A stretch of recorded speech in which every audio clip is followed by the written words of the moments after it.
华德公家时尚造型科配合108课纲均质化计划，为学生安排美容实务操作，结合台南大学创新育成中心进驻厂商静心生技的美容技术与师资，展开一系列美容实务的操作课程。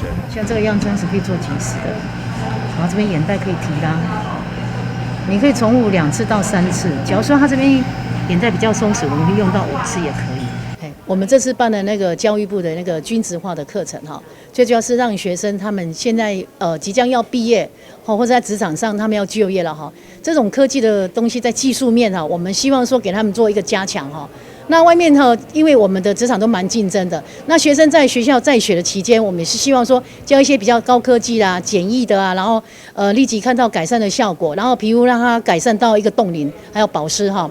那学生他们也学得蛮高兴的，就是说从手机的传统走到高科技，他们都好喜欢学。学校希望透过这样的课程，让学生对于行动美容有更多的了解，在毕业以后可以加强自己的创业能力。时尚造型科针对我们这个就是课程的部分哈，主要让学生在学习之后有一个行动力。所谓的行动力呢，就是他们可以把自己的专业带着走。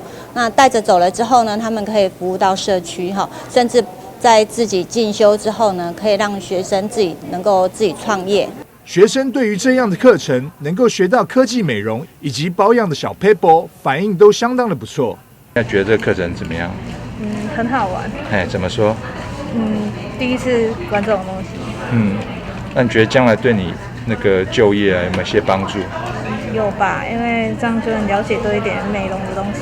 有新鲜感，有兴趣就来学习。对这个职业大概了解，会想到以后可能会往这方面走。透过产学合作，培育出将技术带着走的学生。华德公家与静心生技目前已经规划将学习成果分享到社区，让社会大众可以了解学校办学的特色，以及学生实务的技能层面。华德公家时尚造型科行动美容科技，欢迎你！记者张硕维台南报道。